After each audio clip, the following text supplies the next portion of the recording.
তো সকাল সকাল ঘুম থেকে উঠে আমি একটু থালকুনি পাতা খাই, হ্যাঁ? তো এই যে ৩টা থালকুনি পাতা খেলাম। আর এই যে তারপরে ভাত খেতে চলে আসলাম। এটা হচ্ছে পুঁইশাক ভাজি করেছিল।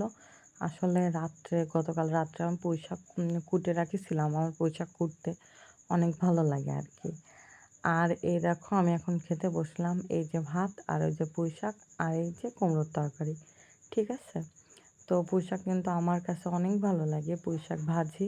তোমাদের কাছে কেমন লাগে অবশ্যই কমেন্ট করে জানাবা। আমার কাছে কিন্তু মোটামুটি ভালোই লাগে। তাই তোমাদের সাথে একটু শেয়ার করলাম। আসলে আমি কী ভিডিও বানাবো আমি বুঝতে পারি না। তাই আমি ভাবলাম আমি একটা ডেইলি ব্লগ করি যে আমি সারাদিন কী করি। তারপরে এই যে মাছের লেজা দেখো কত বড় লেজ। তোমরা কি মাছের লেজ খাও না মাথা খাও? আমার তো মাছের লেজ এত ফেভারিট যে আমি সবসময় মাছের লেজ খাই এবং আমার লেজ কিন্তু আমি কাউকে কখনো দিই না। মানে আমার এতটা ফেভারিট যাকে বলে। তোমাদের কাছে কেমন লাগে অবশ্যই কমেন্ট করে জানাবা। ঠিক আছে? আমার কাছে কিন্তু খুবই ফেভারিট। তো এরপরে বসেছিলাম, কিভাবে সময় কেটে গেল জানি না। দুপুরবেলায় এত বৃষ্টি আসলো। এই দেখো প্রচুর বৃষ্টি হচ্ছিল, অনেক, অনেক বৃষ্টি হচ্ছিল। ভিজতে ইচ্ছা হচ্ছিল কিন্তু আমার স্নান করা হয়ে গেছিল। এইজন্য আর বৃষ্টিতে ভিজতে পারি নাই। তোমাদের কার, কার এলাকায় বৃষ্টি হচ্ছে কমেন্ট করে জানাবা।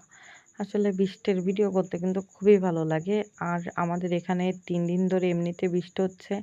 আরও সামনে ৩ দিন বৃষ্টি হবে। আসলে বৃষ্টিতে না কী ভিডিও বানাবো কোনো কিছুই ভালো লাগে না যেটা সত্য কথা বলতে। তাই বসে থাকি সবসময় বাইরের ভিডিও করি যে বৃষ্টি হচ্ছে সেইটা আরকি। তারপরে সন্ধ্যা হয়ে গেল। সন্ধ্যার সময় ভাবলাম যে কী খাবো? তো দেখলাম ফ্রিজে একটু দুধ আছে। মাকে বললাম যে, "দুধ যখন আছে এই দিয়ে তুমি একটু পায়েস রান্না করে দাও।" কারণ আমার চালের পায়েস অনেক ফেভারিট। তো এই যে যেই কথা সেই কাজ মা পায়েস রান্না করে দিল।